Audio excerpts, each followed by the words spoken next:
Bueno, estamos en comunicación con Juan Nieto Duarte desde Colombia, que tiene la amabilidad de atendernos. El motivo de la consulta, Juan, tiene que ver primero porque nos preocupa lo que está pasando allí y porque lo que llega a través de los noticieros, de los portales, si bien como es común en esta época, llega todo casi al instante, está bueno siempre escuchar lo que pasa de primera mano con alguien que está en el lugar. Así que vos vas a ser nuestro cronista en este caso. Si vamos a los hechos puntuales, Juan, el 28 de abril, el presidente Iván Duque anuncia lo que fue la reforma tributaria y a partir de allí, bueno, puede pasar en cualquier país, hay protestas, movilizaciones, pero nos llamó la atención el grado de violencia con el cual el Estado reaccionó, ¿no? A esas manifestaciones con, bueno, varios muertos. ¿Cuál sería para tu primera impresión? ¿Qué nos puedes explicar acá, a tantos kilómetros de distancia? ¿Qué fue lo que pasó ese 28 de abril? Ok, Gastón. Bueno, primera instancia, el 28 se presentan las movilizaciones de un proyecto que había sido presentado eh, en unos días previos a esta fecha. Lo que pasa siempre, una reforma tributaria se disfraza de, eh, digamos, ayudas para el pueblo, de miren que eso que nos están dando es para retribuirlo en ayudas y extensiones del Estado.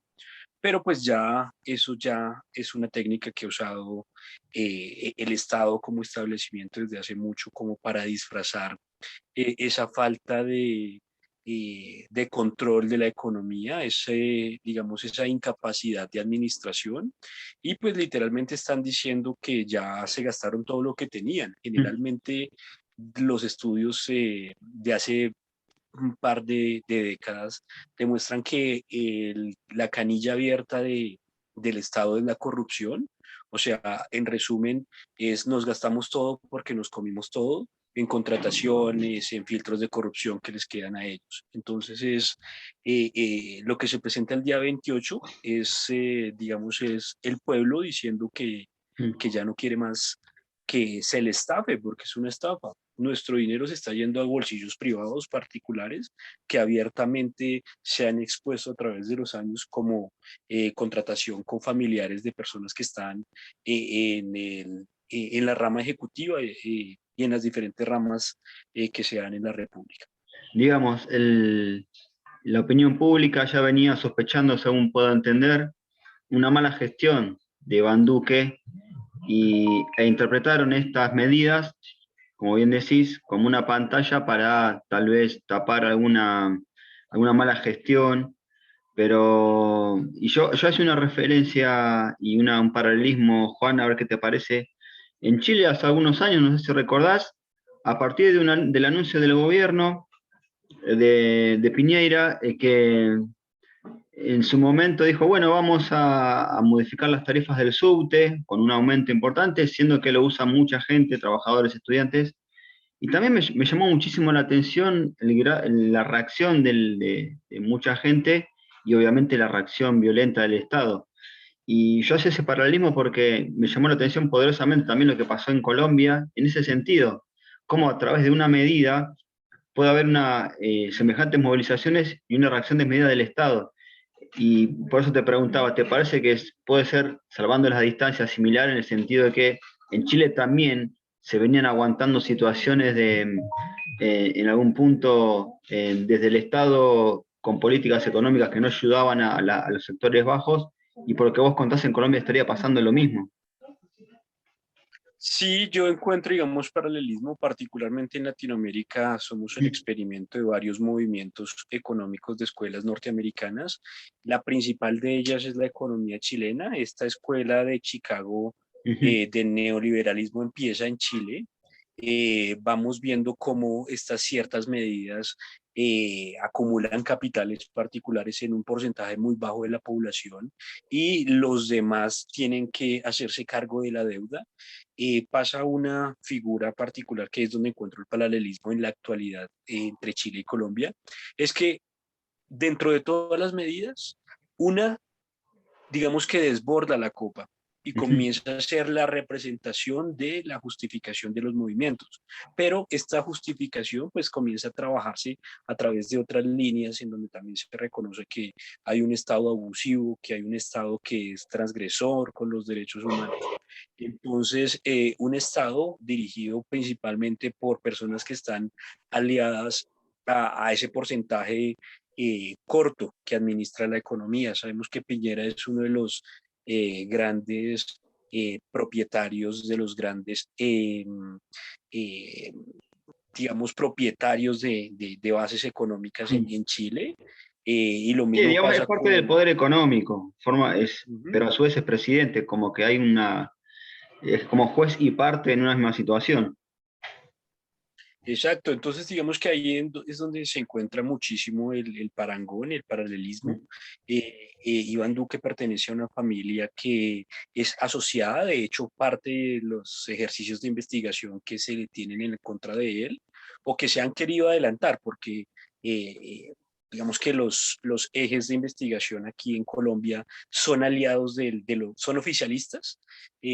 Uno de los encuentros no, sino de las instituciones que llegan a tener o que se tienen como tarea de la presidencia y del Estado que para evaluación es la fiscalía.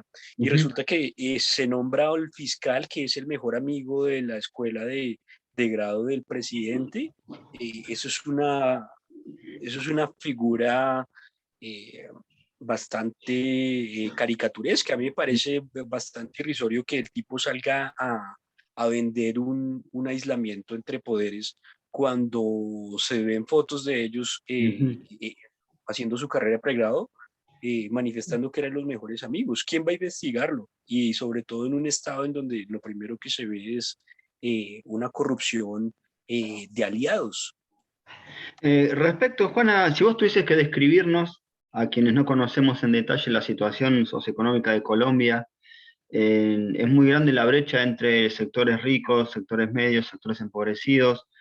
Yo entiendo, como por lo que explicabas vos, que hay una diferencia muy grande entre la clase alta, si se quiere, los sectores poderosos bueno, la gente que hoy está manifestando en las calles. Hace muchos años que se da esta desigualdad en Colombia.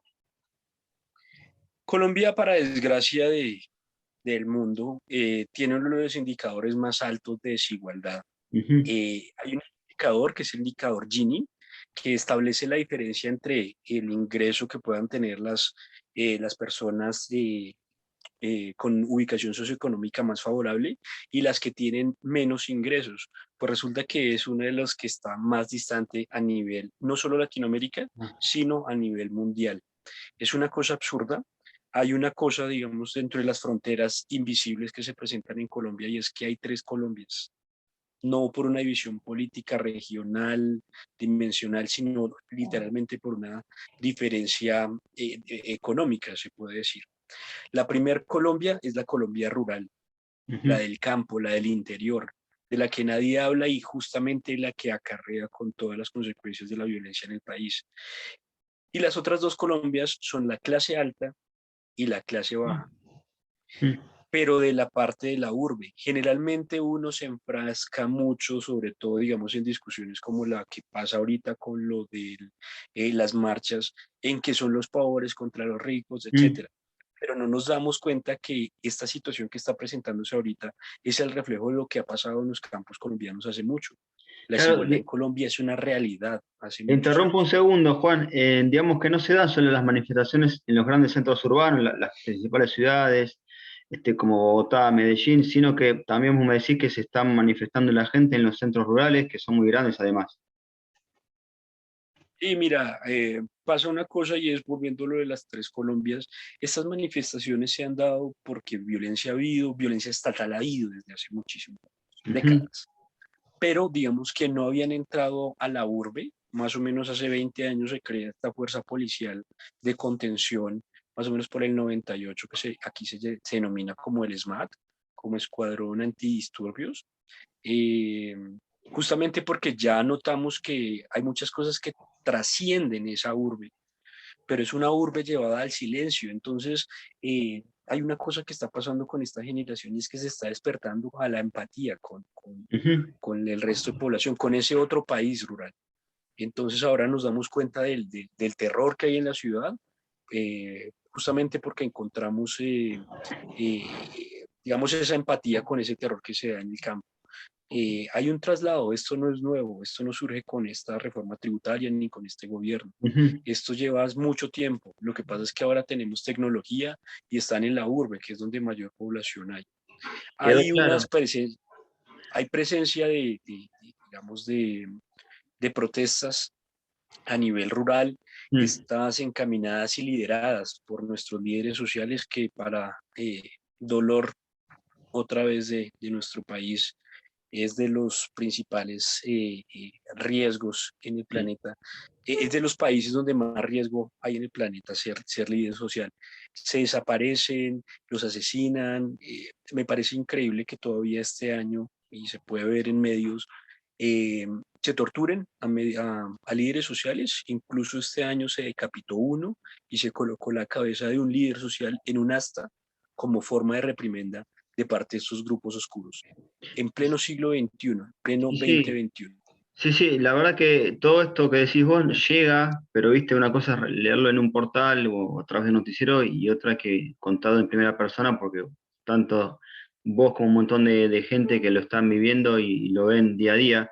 Respecto a eso, Juan, hay una ONG, se llama Temblores, y que bueno, publicó que hay al día de hoy 37 muertos, son un informe que tienen ellos, son datos que tienen ellos desde el comienzo de las movilizaciones. Es un número, digamos, por más que haya sido uno, es lamentable, pero impacta el número. ¿Esto vos tenés más o menos la misma información? Sí, mira, Colombia, los medios oficiales no van a dar una cifra que les, digamos, que les perjudique. Lo que se está trabajando es con cifras como ONGs y generalmente se encuentran en la cifra de 37 al día de hoy. Estos son muertos asesinados por el Estado. Por fortuna, como mencionaba ahorita, hay, digamos que una facilidad tecnológica para suministrar evidencias en donde Mm. se demuestra, no es especulación, que hay una fuerza desmedida por parte de las fuerzas del Estado, que hay una asistencia militar, como lo quisieron dibujar desde el Ejecutivo de Colombia, en donde sin mayor beligerancia, sin mayor confrontamiento, las fuerzas estatales lastiman a otras personas. Incluso había un plantón parcial, veces se ha descubierto que estas balaceras son de policías disfrazados de civil. Hay evidencias, incluso hay un par de videos, hay uno que me llama la atención en particular y es que eh, los policías balean a civiles y dentro de esos civiles baleados uno de los que cae es uno de los policías infiltrados. Incluso a ese nivel de digamos, a esta estridencia de falta de Mm. derechos humanos estamos llegando. Vos nombraste, Juan, Esto quiero también comentar otra cosa en particular. sí, Sí, no, nombraste el Escuadrón Antidisturbios. Digamos, esto no es un grupo paramilitar, sería una rama del Estado que su función sería, como dice la palabra, controlar disturbios, pero bueno, evidentemente, por lo que contás, se están excediendo y se dan situaciones de abusos de derechos humanos, pero este escuadrón, digamos, está para eso básicamente, porque uno tampoco es inocente y sabe que cuando, digamos, tienen vía libre para, no para matar, obviamente, pero para excederse, digamos, está naturalizado esto.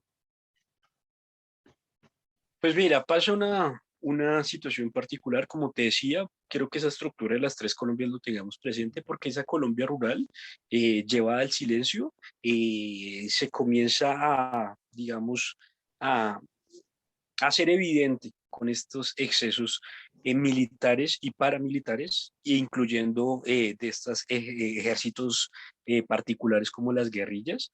Eh, pero también se comienza a ver que ese desplazamiento que se da a las ciudades no se da solo por las personas y las víctimas de esta guerra, sino por también el desplazamiento económico. unos TLC mal desarrollados, con pérdidas para nosotros, no solo Colombia, sino Latinoamérica, hace que economías se desplacen a la ciudad, incluyendo también conflictos. Es por eso que más o menos por el 97, 98, desde el Ejecutivo se comienza a gestionar esta fuerza antidisturbios particular para las ciudades. Entonces ya vamos viendo que toda esta violencia rural se comienza a desplazar a la ciudad y por tanto el Estado comienza a generar una fuerza que digamos que llegue a que sea la contrafuerza del pueblo. Al pasar los años hay mucho más dinero para fortalecer a este escuadrón. En la medida también se comienza a escudar jurídicamente para las transgresiones que tiene contra el pueblo. Se hace la de siempre. Vamos a investigar. Hay evidencias donde hay asesinatos particulares, hay evidencia donde hay mutilaciones, hay evidencia donde hay uso desmedido de la fuerza. Pero digamos que los organismos de control, que en este caso, como mencionaba, Procuraduría, Fiscalía, eh, Personería, pues en la actualidad son parte del bolsillo oficialista del Estado. Son personas que han estado en el gabinete, que han sido ministros, que han sido, digamos, ejecutivos de esta rama ejecutiva de Duque. Muchos de ellos son amigos íntimos, personales, pues salen a decir en medio que están adelantando investigaciones, llenan de papel absolutamente todo y ocultan tras el humo digamos, la no investigación. Se queda ahí, se engaveta, se da por perdida, excede las fechas y no pasa nada. Y los muertos siguen ahí, y los desaparecidos ya no están, y los mutilados ya no están. Pero hay videos que ya por fortuna las redes sociales nos ayudan a demostrar eso, donde encontramos que ciertas restricciones, nada más en el uso de armamento particular que tiene el SMAT, no está siendo reconocido. Hay un tipo de granada que es la lacrimógena que tiene que tener un tipo de uso específico, eh, tiene que tener un disparo parabólico para que se suponga solo sea dispersar a Claro. los manifestantes, pero se está disparando directamente, incluyendo y ahora sumando a eso, hay un par de armas que están prohibidas por la ONU incluso para asaltos, digamos, forzados, donde tenga que usar una fuerza mucho más imponente. No está aprobada y aún así en Colombia la están disparando. De hecho, en el 2019 se mató un muchacho con una de estas armas, se le disparó directamente, le penetró, si no estoy mal, el cráneo, tuvo primero muerte cerebral y después falleció. Y así podemos encontrar ojos afuera, mutilaciones de brazos, de dedos, etc. Hay una consulta que quería hacerte y es una pregunta que me vengo haciendo desde hace muchos años, tiene que ver con esta famosa relación, ya no sé cómo adjetivarla, entre Estados Unidos y Colombia. Sabemos que es uno de los pocos países de Latinoamérica que permite bases norteamericanas, y esta relación tan extraña porque por un lado Estados Unidos afirma querer combatir el narcotráfico, por otro lado se sabe que son cifras oficiales, es uno de los principales consumidores casualmente de cocaína del mundo, compradores y consumidores. Y esa relación también con la guerrilla, con los productores bueno, los carteles de la droga, pero particularmente me interesa la relación históricamente con los gobiernos de Colombia. ¿Por qué esa obsesión? ¿Por qué esa relación tan cercana? ¿Qué nos puedes explicar, Juan? Pues mira, ahí ya nos podríamos extender, pero voy a tratar de resumir. Sí, Primero sí, vamos a mirar la relación, digamos, militar y estratégica que se pueda tener con Colombia. Después voy a mirar, digamos, esos planes, digamos, que buscan reducción de producción de sustancias. Y después voy a ver todas las injerencias que puedan tener esto a nivel de casos particulares como el de la tributaria en la actualidad. A finales de los 90 también se logra concretar con Estados Unidos una relación mancomunada para, digamos, tratar de abordar todo este negocio del narcotráfico, se hace un pacto en donde se van a deportar los principales narcos para que cumplan sus condenas en Estados Unidos y no en Colombia. Esto se da gracias a que en el 91 se cambia la constitución, una constitución que venía desde 1886, se aprueba en esta carta constitucional que hayan personas que se puedan deportar para cumplir condenas en países donde se considere que han establecido delitos. Esto hace que después el narcotráfico comience eh, a tratar de penetrar las esferas políticas. Ya lo habían intentado, ya lo habían logrado, pero digamos que ahora no solo venía con la confrontación bélica, sino que ya también desde adentro. Entonces vemos que muchos de los políticos tenían campañas subsidiadas por el narcotráfico. Narcotráfico subsidiado por ejércitos desde la izquierda y desde la derecha. Entonces eran grupos paramilitares, grupos de guerrilla que sacaban, digamos, réditos de esta economía del narcotráfico para subsidiar las campañas de los políticos de la época. Entra Estados Unidos con una propuesta después de aprobar la extradición y se crea el Plan Colombia. El Plan Colombia es una, digamos, es una postura dentro de los dos países de colaboración en donde Estados Unidos da una cantidad de dinero para Colombia para que, digamos, aborde toda esta lucha contra el narcotráfico. Es una lucha en terreno, es una lucha que se da militarizada, y también se vende la idea de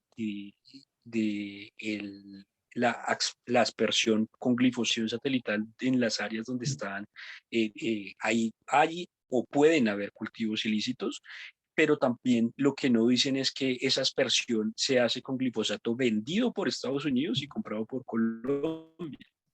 Entonces nos pintan la maravilla de lo que es el glifosato. A finales de los 90 y principios de los 2000, pues se crea toda esta figura de aspersión. Colombia gasta un montón de dinero comprándoles a ellos, pero ya después comienzan a verse literalmente las consecuencias. Personas con deformidades, con en general dificultades de salud, afectaciones, se va viendo que tampoco es la gran maravilla esto de la aspersión y se comienza a ver que el Plan Colombia lo que está haciendo es dándole un espacio de ingreso a Estados Unidos a través de la justificación de la guerra contra el narcotráfico. Y ahí es donde viene la importancia de la ubicación estratégica de Colombia.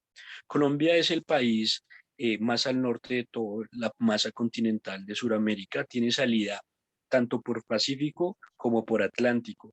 Tiene salida al macizo de los Andes, tiene salida también por el Amazonas, es el país o uno de los países con más recursos hídricos del planeta, con más biodiversidad y aparte también pues tiene contacto con el corazón de Latinoamérica, estamos justo en medio, imagínate la posición económica. Entonces, con la justificación de la guerra contra el narcotráfico, se comienzan a apropiar de espacios territoriales con las bases militares. Es pura estrategia de guerra. Digamos Sí, que nos venden una... todo es geopolítica, parece el juego del TEC, ¿no? Pero sí, evidentemente, si uno, es un tema que a mí me apasiona y como decías vos, da para charlar mucho más, pero simplemente, bueno, aprovechándote, quería preguntarte esto porque siempre llama mucho la atención, ¿no? El tema de las bases norteamericanas y uno sospecha que detrás de eso no hay simplemente un deseo que puede ser válido de combatir el narcotráfico, uno sospecha que hay algo más detrás de eso. Claro que sí. Entonces, mira todo lo que ya nos metieron las bases militares. O sea, ya hay terreno colombiano que ya les pertenece a ellos. Lo Claro. mismo que las embajadas, sea la concesión de que ese espacio sea un espacio ajeno al del propio país. Pues por ahí también nos metieron tratados de libre comercio, por ahí también nos metieron uno que otro consejo de las políticas estadounidenses para las políticas que pueda tener Colombia, restricciones económicas, guías de las buenas formas administrativas del país. Obviamente que esas guías favorecen más a Estados Unidos que a Colombia y ahí es donde vemos las consecuencias en la actualidad. Resulta que ahorita con este cambio Partido Republicano, Partido Demócrata estadounidense, pues se va viendo que literalmente no cambia mucho en relación de, por lo menos un país como Colombia con ellos. Somos dependientes de la opinión de ellos, somos dependientes de los criterios y de las restricciones. Lo digo a nivel estatal, no porque los colombianos lo asumamos como tal, sino porque vemos que hay una injerencia directa entre Washington y la Mm. Casa de Nariño en Colombia. En la actualidad veo una declaración, creo que la Cámara Baja el día de ayer emitió una negativa contra las fuerzas desmedidas que hay Mm. por esas fuerzas privadas.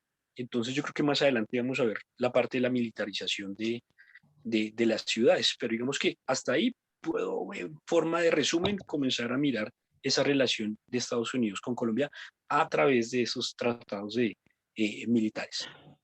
Bueno, las últimas dos preguntas, Juan, ya agradeciéndote el tiempo, obviamente. La primera tiene que ver, bueno, en cómo sigue esto, la situación allí, si creen que se puede ir calmando en estos días, o por el contrario se puede ir recrudeciendo, y como decías vos, tal vez ya con una presencia militar más fuerte en las ciudades. Y la última, bueno, si puedes hacer un resumen de cómo es el estado respecto a la pandemia, nivel de contagios, el tema vacunas. Vale, te voy a responder la primera y ahorita me recuerdas la segunda, por favor. Dale, sí, Dentro de la primera te puedo decir que voy a hacer una analogía con el ajedrez. bien. Cuando uno juega, hay unas jugadas que se llaman jugadas de doble ataque. Ubico mi ficha en donde aparentemente estoy atacando la posición de una de las fichas de mi contrincante, pero a la vez también estoy atacando otra de las figuras.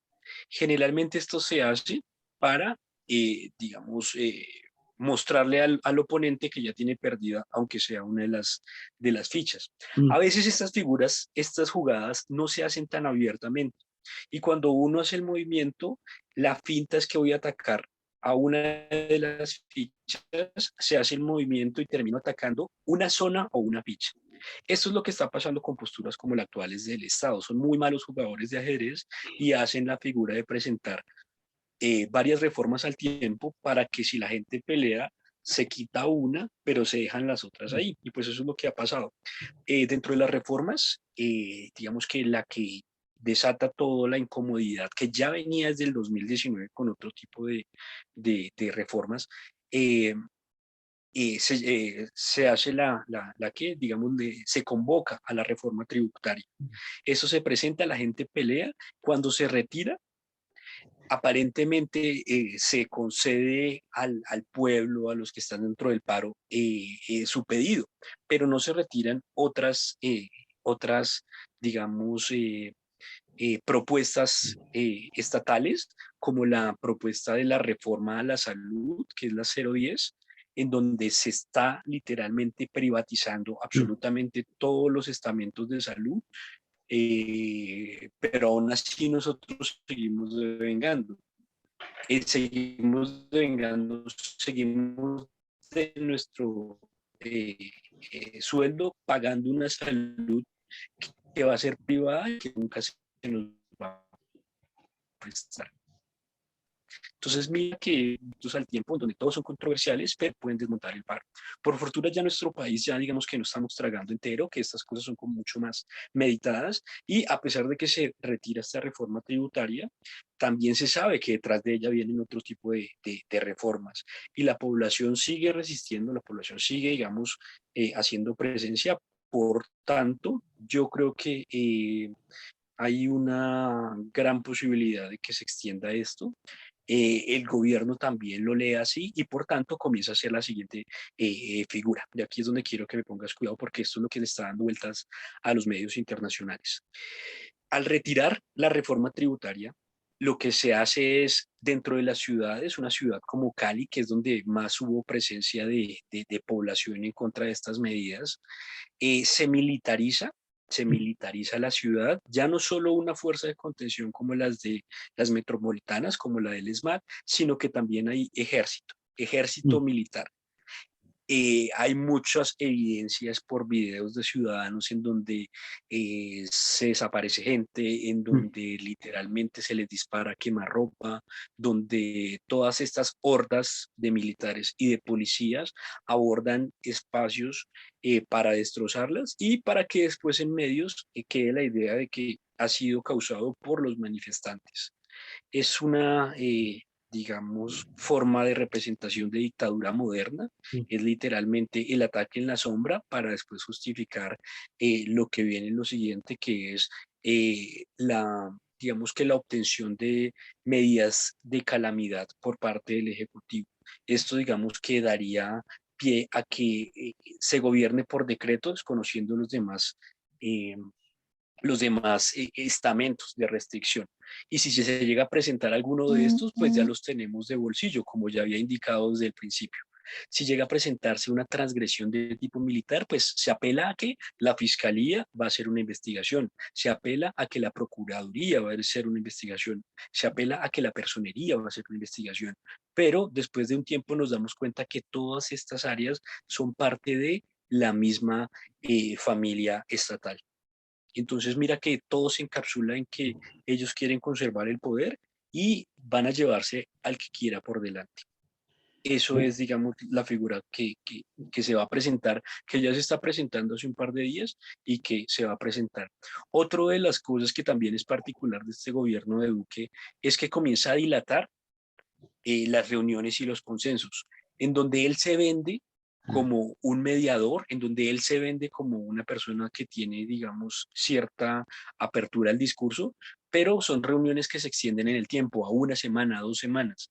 Lo que está haciendo es literalmente generando una incomodidad en los directores del paro y un agotamiento, pero se vende la figura y eso es lo que sacan los medios oficiales. Bueno, sí, una situación difícil por lo que contás y esperemos que no se pase este siguiente nivel que decís, que sería ya muchísimo más angustiante porque estar ya directamente en una ciudad militarizada y además avalada por el Estado, ¿no? Para el uso de la violencia sería totalmente grave. Y la última, Juan, es ahora sí, y tiene que ver si puedes hacer un breve resumen respecto, porque mientras pasa todo esto, estamos hace un año en pandemia, obviamente, Colombia no es la excepción. ¿Y cómo vienen con el tema de contagios, de vacunas?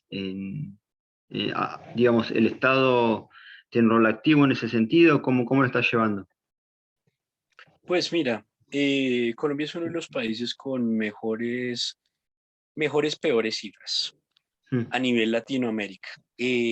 Tenemos una situación de calamidad interior increíble.